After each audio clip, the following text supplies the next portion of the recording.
الحمد لله كفى وسلام على عباده الذين اصطفى أما بعد. عن أبي هريرة رضي الله تعالى عنه أن رسول الله صلى الله تعالى عليه وسلم قال: إذا مات الإنسان انقطع عنه عمله إلا من ثلاثة، إلا من صدقة جارية أو علم ينتفع به أو ولد صالح يدعو له. رواه مسلم. عن أبي عمرو القريشي رضي الله تعالى عنه وقال النبي صلى الله تعالى عليه وسلم: من يحفر بئر رومة فله الجنة. فحفرها عثمان. وقال: من جهز جيش أسرة فله الجنة فجهزه عثمان. رواه البخاري أو كما قال عليه الصلاة والسلام. اللهم صل على سيدنا محمد وعلى آل سيدنا محمد بارك وسلم. اللهم صل على سيدنا محمد وعلى آل سيدنا محمد بارك وسلم. اللهم صل على سيدنا محمد وعلى آل سيدنا محمد بارك وسلم. معزز سامعین کرام، ملت اسلامیہ کے عزیز نوجوانوں، بزرگان ملت، اسلام میں جیسے اللہ تعالیٰ کی عبادت اور بندگی کو خصوصی اہمیت حاصل ہے، اسی طرح انسانوں کی مدد کی بھی بڑی اہمیت ہے. اسی لیے نماز روزے کے ساتھ ساتھ زکوٰۃ، صدقۃ الفطر کے احکامات بھی دیے گئے ہیں. اگر انسان سے کوئی کوتاہی ہو جائے تو اس کی تلافی کے لیے کفارے میں فقراء و مساکین کو کھانا کھلانے اور کپڑے پہنانے کی بھی گنجائش رکھی گئی ہے. مثال کے طور پر اگر کسی آدمی نے جان بوجھ کر روزے کو توڑ دیا تو اس کے لیے 60 روزے لگاتار رکھنا ہے یا 60 مسکینوں کو کھانا کھلانا ہے. اس سے معلوم ہوا کہ روزے جیسی عبادت، مسکین کو کھانا کھلانا دونوں اجر میں برابر ہیں. صدقہ و انفاق کی ایک صورت تو یہ ہے کہ وقتی طور پر کسی ضرورت مند کی ضرورت کو پورا کر دیا جائے. کوئی بھوکا ہے اسے کھانا کھلا دیا، کسی کو کپڑے کی ضرورت ہے اس کو کپڑے لے کے دے دیے، سلوا دیے. کسی اور چیز کی ضرورت ہے تو اس ضرورت کو پورا کر دیا. تو یہ وقتی طور پر محسوس کیے جانے والی ضرورتوں کو پورا کرنا، یہ ایک صدقے کا طریقہ ہے، یہ ایک نیکی کا طریقہ ہے. لیکن ایک دوسرا طریقہ یہ ہوتا ہے کہ ایسا کچھ کیا جائے کہ دیر تک اس کا نفع ملتا رہے، فائدہ پہنچتا رہے، اور اس کا ثواب پہلے والے سے زیادہ ہے. کسی بھوکے کو آپ نے کھانا کھلا دیا، آپ کو ثواب ملا، اس کی بھوک مٹ گئی، آپ کو ثواب ملا. لیکن اگر ایسا کیا گیا کہ ہر بار بھوکے آ کر کھا رہے ہیں، کھانے کا کوئی انتظام مسلسل کیا گیا، تو اب یہ جو مسلسل کیا جا رہا ہے، بہت زیادہ لوگ آ کر کھانا کھا رہے ہیں، مستقل اس کا ثواب چالو ہے. جتنے لوگ نفع حاصل کرتے رہیں گے اتنا زیادہ ثواب پہنچتا رہے گا. چنانچہ اللہ کے نبی صلی اللہ تعالیٰ علیہ وسلم کا ارشاد مبارک ہے، سیدنا ابو ہریرہ رضی اللہ تعالیٰ عنہ راوی ہیں، مسلم شریف کی روایت ہے، فرماتے ہیں کہ جب آدمی دنیا سے چلا جاتا ہے تو اس کا عمل کٹ جاتا ہے. عمل سے جو اس کا رشتہ ہے، نیکی کرنے کا جو موقع تھا وہ ختم ہو گیا، زندگی ختم ہو گئی، اب نیکی نہیں کر سکتا بندہ. تو نیکی سے، عمل سے اس کا جو رشتہ تھا وہ ٹوٹ گیا، کٹ گیا، سوائے 3 صورتوں کے. 3 چیزیں ایسی ہیں کہ آدمی اگر دنیا سے چلا بھی جائے تو اس کا وہ جو عمل ہے وہ کٹتا نہیں، ثواب مٹتا نہیں، ختم نہیں ہوتا. سب سے پہلی چیز علم، جس سے لوگ نفع حاصل کر سکیں. کسی کو پڑھا دیا، اس کے جو شاگرد ہیں انہوں نے دوسروں کو پڑھایا، وہ اوروں کو پڑھا رہے ہیں، تو یہ ایک سلسلہ چل رہا ہے تعلیم کا. کسی جگہ مدرسہ کھول دیا، ادارہ کھول دیا، مستقل سیکھنے سکھانے کا ایک سلسلہ چل پڑا ہے، تو یہ کبھی نہ ختم ہونے والا ثواب. کسی جگہ پر کنویں کی ضرورت ہے، کنواں کھود کر دے دیا. بورویل کی ضرورت ہے، بورویل بنا کر دے دیا. جب تک لوگ پانی پیتے رہیں گے، استعمال کرتے رہیں گے، فائدہ حاصل کرتے رہیں گے، ثواب ملتا رہے گا، چاہے آدمی دنیا میں زندہ رہے، چاہے دنیا سے چلا جائے. نیک اولاد، جب تک یہ اولاد زندہ ہے، اس کے لیے ثواب اس کو پہنچاتی رہے گی، اس کے لیے دعائیں مغفرت کرتی رہے گی. یہ صدقہ جاریہ ہے. صدقۃ جاریہ باقی رہنے والا صدقہ، جیسے بتایا کنواں کھود دیا، بورویل بنا دیا، یتیم خانہ بنا دیا، سبیل بنا دی. او علم ينتفع به، ایسا علم کہ لوگ اس سے فائدہ اٹھا رہے ہیں. شاگرد پیدا ہوئے، بہت سارے ہزاروں کی تعداد میں شاگرد ہیں، وہ دوسروں کو پڑھا رہے ہیں. او ولد صالح، نیک اولاد کہ جو اس کے لیے یدعو له، دعائیں کر رہی ہے، چلے جانے کے بعد اس کے درجات کو بلند کرنے کی دعائیں ہو رہی ہیں، اس کی مغفرت کی دعائیں ہو رہی ہیں. مسلم شریف کی روایت ہے.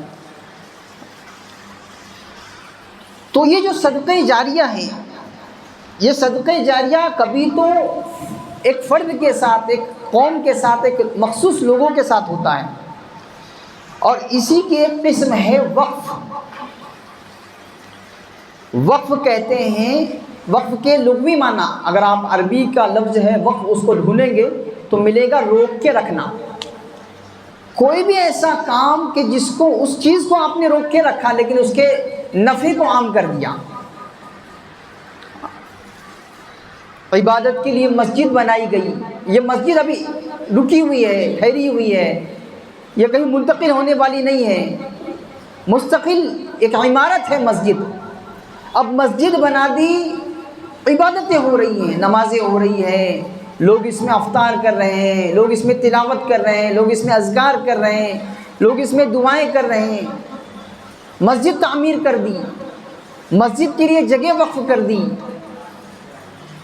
جب تک اس زمین کا وہ ٹکڑا مسجد اس کے اوپر بنی ہوئی ہے، اس پر عبادتیں ہو رہی ہیں، مسجد کے لیے وہ مختص ہو چکی ہے، اب ہمیشہ ہمیشہ کا ثواب جاری ہو گیا. ہمیشہ ہمیشہ کا ثواب جاری ہے، اور اس کو وقف کہتے ہیں. اور اوقاف، وقف، اللہ کے نبی صلی اللہ تعالی علیہ وسلم کے دور مبارک میں آپ دیکھیں گے تو آپ کو ملے گا. بخاری شریف کی روایت ہے، اللہ کے نبی صلی اللہ تعالی علیہ وسلم مکہ مکرمہ سے مدینہ منورہ ہجرت کر آئے، تو آپ صلی اللہ تعالی علیہ وسلم نے یہ محسوس فرمایا کہ مدینہ منورہ میں، پورے مدینہ میں صرف ایک کنواں ایسا ہے روما نامی کہ جس کے اندر میٹھا پانی ہے، اور لوگوں کو دقت ہو رہی ہے پانی کے لیے بہت. تو اللہ کے نبی صلی اللہ تعالی علیہ وسلم نے تشکیل فرمائی، جو کوئی اس کنویں کو خریدے گا اور اس کے ڈول کو مسلمانوں کا ڈول بنائے گا، اپنے اس ڈول کو مسلمانوں کا ڈول بنائے گا، یعنی وقف کر دے گا اس کنویں کو مسلمانوں کے لیے، میں اس کو جنت کی بشارت دیتا ہوں. حضرت عثمان ابن عفان رضی اللہ تعالیٰ عنہ، آپ صلی اللہ تعالیٰ علیہ وسلم کے ارشاد پر آپ نے اس کنویں کو خریدا. مسجد قبلتین شمال کی جانب آج بھی وہ کنواں موجود ہیں. حضرت عثمان رضی اللہ تعالیٰ عنہ نے اس کنویں کو خریدا ہے، اور اس کو خرید کر مسلمانوں کے لیے وقف کر دیا، اور اس کے لیے حضرت عثمان رضی اللہ تعالیٰ عنہ نے ایک بہت بڑی رقم ادا کی. 1,00,000 درہم کے عوض اس کنویں کو خریدا تھا. آج سے 1450 سال پہلے 1,00,000 درہم کے عوض اس کنویں کو خریدا اور مسلمانوں کے لیے اس کو وقف کر دیا. اور وقف کرنے کا مطلب در مختار میں فقہا کی یہ عبارت لکھی ہوئی ہے کہ وقف کیا ہوا مال جس نے وقف کیا ہے اس کی ملکیت سے نکل جاتا ہے، اس کی ملکیت سے نکل جاتا ہے، جو اس کے متولی ہوتے ہیں ان کی بھی ملکیت نہیں رہتا ہے، جو لوگ اس سے نفع حاصل کر رہے ہیں، فائدہ اٹھا رہے ہیں، ان کی بھی ملکیت نہیں رہتا ہے۔ پھر کیا ہوتا ہے وہ وقف کا مال؟ اسلام کے روح سے وقف کیا ہوا مال اللہ تبارک و تعالیٰ کی ملکیت میں آ جاتا ہے۔ اب اللہ تبارک و تعالیٰ کی رضا، اللہ کی خوشنودی کے مطابق اس کا استعمال ہوگا۔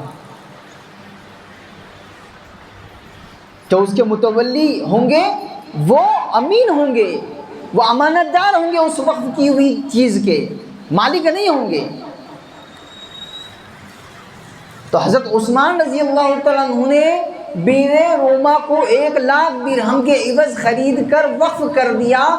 ایک دن وہ آیا خلافت عثمان ابن عفان رضی اللہ تعالیٰ عنہ میں کہ بلوائیوں نے، فسادیوں نے آپ کے گھر کا محاصرہ کر دیا اور اس میٹھے کنویں کے پانی کو آپ کے لیے بند کر دیا۔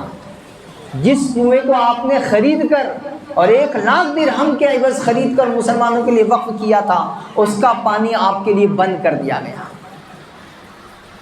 لیکن یہ نہیں ہوا کہ حضرت عثمان رضی اللہ عنہ نے فرمایا کہ میرا خریدا کنواں ہے اور میرے کنویں سے تم مجھے پانی پینے سے منع کر رہے ہو۔ نہیں، اب میرا رہا ہی نہیں، یہ تو مسلمانوں کا ہو گیا۔ اس کا احساس آپ نے دلایا اس خطبے میں جس میں آپ نے فرمایا میں تم کو اللہ کا، اسلام کا واسطہ دے کر پوچھتا ہوں، کیا تم کو معلوم نہیں ہے کہ جب اللہ کے نبی صلی اللہ تعالیٰ علیہ وسلم مکہ مکرمہ سے مدینہ منورہ ہجرت کر کے تشریف لائے تو مسلمانوں کے پاس میٹھے پانی کے استعمال کی کوئی جگہ نہیں تھی۔ آپ صلی اللہ تعالیٰ علیہ وسلم نے فرمایا تھا جو کوئی بیر روما کو مسلمانوں کے لیے خرید کر وقف کرے گا میں اس کو جنت کی بشارت دیتا ہوں، میں نے خریدا۔ اس کا احساس دلایا۔ پھر جنگ تبوک میں مسلمانوں کے لاؤ لشکر کو تیار کرنے کے لیے آواز لگی تھی، میں نے اپنے خرچ سے پورے لاؤ لشکر کا انتظام کیا تھا، میرے اس مال کے حسن اور پاکیزہ ہونے کی گارنٹی اللہ کے نبی صلی اللہ تعالیٰ علیہ وسلم نے دی تھی اور میرے جنتی ہونے کی بشارت دی تھی۔ تیسری اور چیز آپ نے فرمائی کہ ایک مرتبہ اللہ کے نبی صلی اللہ تعالیٰ علیہ وسلم ایک پہاڑ پر کھڑے ہیں، آپ صلی اللہ تعالیٰ علیہ وسلم کی موجودگی کی وجہ سے وہ پہاڑ ہلنے لگا خوشی سے، اور اس کے کچھ ذرات نیچے گرنے لگے۔ اللہ کے نبی صلی اللہ تعالیٰ علیہ وسلم نے ارشاد فرمایا ٹھہر جا کہ تجھ پر ایک صدیق ہے اور 2 شہید ہیں۔ حضرت عمر اور حضرت عثمان رضی اللہ عنہ کے بارے میں فرمایا 2 شہید ہیں، کیا تم اس کو مانتے ہو، اس کی تصدیق کرتے ہو؟ لوگوں نے کہا ہاں ہم اس کی تصدیق کرتے ہیں۔ پھر آپ نے فرمایا رب کعبہ کی قسم جب لوگوں نے اس کی تصدیق کر لی تو اب میں شہید ہوں، مجھے شہید کیا جائے گا، اور شہادت ہوئی حضرت عثمان رضی اللہ عنہ کی۔ نسائی شریف، ترمذی شریف اور دارقطنی ترمذی شریف کی یہ روایت ہے، دارقطنی میں یہ روایت لکھی ہوئی ہے۔ تو یہ جو وقف کیا گیا بیر روما کو،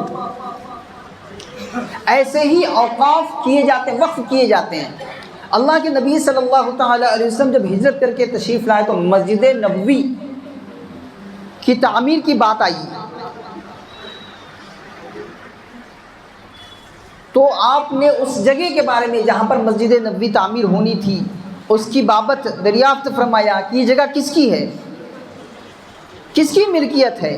تو فرمایا خرمن یعنی یہ جگہ سہل اور سہیل نامی 2 یتیم کی ہے۔ اللہ کے نبی صلی اللہ تعالیٰ علیہ وسلم نے ان کو بلایا، وہ ان کے چچا کے دستنگر تھے، ان کی تربیت میں تھے، اور ان سے کہا کہ یہ زمین مسجد اس پر بننی ہے، ہم چاہتے ہیں کہ یہ زمین تم ہمیں بیچ دو۔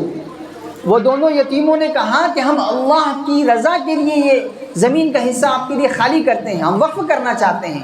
اللہ کے نبی صلی اللہ تعالیٰ علیہ وسلم نے چونکہ وہ یتیم تھے اس لیے ان کے اس وقف کو منظور نہ کر کے خود خریدا، اور حضرت ابوبکر صدیق رضی اللہ تعالیٰ عنہ نے 10 درہم اس کی قیمت ادا کی، اس زمین کے ٹکڑے کی 10 درہم قیمت ادا کی، اور اللہ کے نبی صلی اللہ تعالیٰ علیہ وسلم نے اس پر مسجد نبی کی تعمیر فرمایا، اس کو وقف کیا۔ پھر ایک وقت آیا کہ توسیع کی ضرورت پڑی۔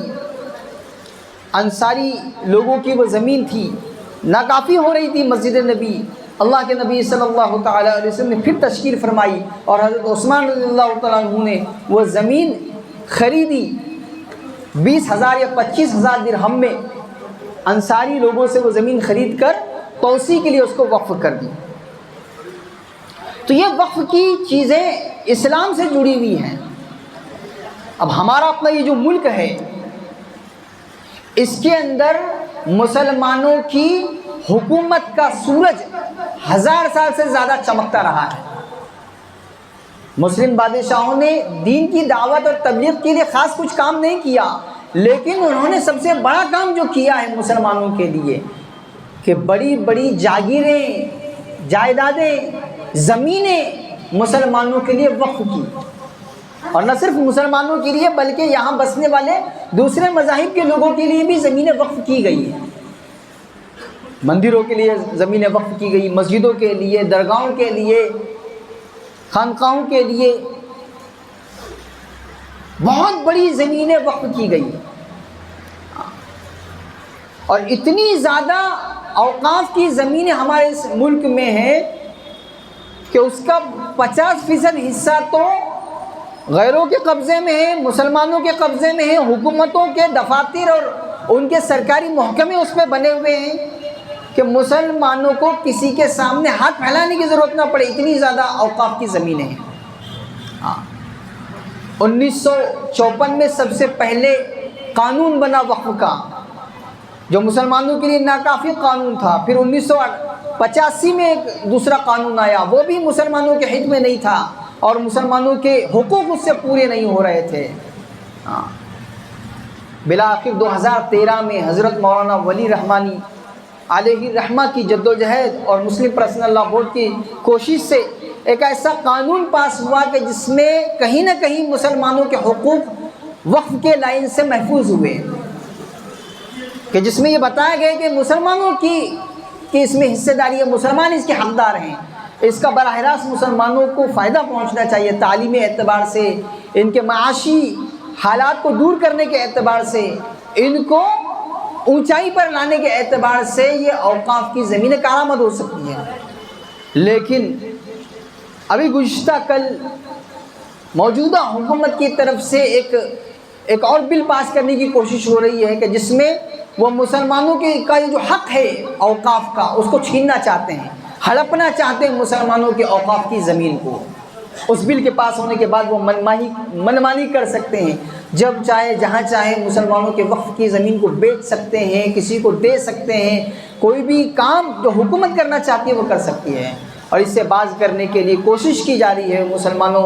مسلمان جو اراکین پارلیمنٹ ہیں وہ کوشش کر رہے ہیں، اور بہت سارے دوسرے لوگوں کو لے کر کوشش ہو رہی ہے کہ مسلمانوں کو جو حق ہے یہ ان سے چھیننے نہ پائیں، اور مسلمانوں کی جو اوقاف کی زمینیں ہیں، جائیدادیں ہیں، جیسے انفرادی اور فردی ملکیت کو تحفظ حاصل ہے، ایک آدمی کی اپنی ملکیت ہے، اس کی اپنی پراپرٹی ہے، سرکار اس کو تحفظ دیتی ہے کہ کوئی اسے چھینے نہ، کوئی اس سے اس کو غصب نہ کرے، ایسے ہی اوقاف کی زمینوں کا تحفظ بھی ضروری ہے۔ بہت بڑا حصہ ایسا ہے مسلمانوں کے اوقاف کا کہ بڑی پرانی مسجدیں، ان کے اطراف میں دکانیں بنی ہوئی ہیں، اور وہ برسوں پہلے کرائے میں دی ہوئی تھی، اور آج کا کرایہ 200، 250، 300 روپے مسلمان ادا کر رہے ہیں، اور اس کو ہزاروں روپے، کئی ہزار روپے کے کرائے سے دے رہے ہیں۔ براہ راست مسجد کو نقصان ہو رہا ہے، مسلمانوں کو نقصان ہو رہا ہے۔ بہت ساری اوقاف کی زمینیں جس کو خود مسلمانوں نے بیچ دی ہے، بہت ساری جگہ پر کرایہ دار ہیں جو خالی نہیں کرا رہے ہیں۔ یہ ساری وہ باتیں، وہ چیزیں ہیں کہ جس کا حل نکلنا ضروری ہے تاکہ مسلمانوں کے جو حقوق اس ملک میں ہیں وہ محفوظ ہو جائیں، اور خصوصاً اوقاف کی یہ چیزیں محفوظ رہیں۔ تو اس کے لیے جدوجہد، کوشش، حتی الامکان جو بندہ جس لائن سے کوشش کر سکتا ہے اس لائن سے اسے اپنے تحفظ کے لیے، قوم و ملت کے تحفظ کے لیے، اور بادشاہوں کے اور نوابوں کے وقف کیے ہوئے جو حصے ہیں جو مسلمانوں کے لیے وقف کیے ہیں ان کے تحفظ کی کوشش ہونی چاہیے۔ اللہ تبارک و تعالیٰ مسلمانوں کے جو اوقاف کی زمین ہے ان کی حفاظت فرمائیں اور اس کے لیے جد و جہد کرنے کی توفیق عطا فرمائیں۔ وآخر دعوانا الحمدللہ رب العالمین والصلاة والسلام علی سید الانبیاء والمرسلین صلی اللہ تعالی علیہ وسلم۔